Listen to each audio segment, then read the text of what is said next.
To turn on or turn off high contrast keyboard in Samsung Galaxy S21, S21Plus or S21 Ultra, open settings, swipe the notification panel, and then tap settings icon. Scroll down settings screen, find general management,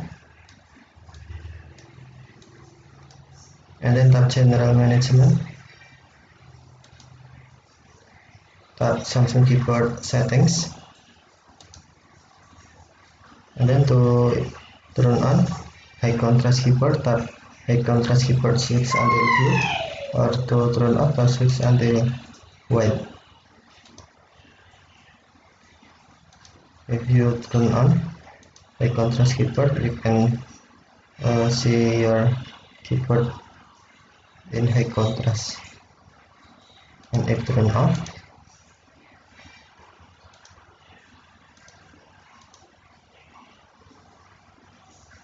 okay, thank you for watching. Have a nice day.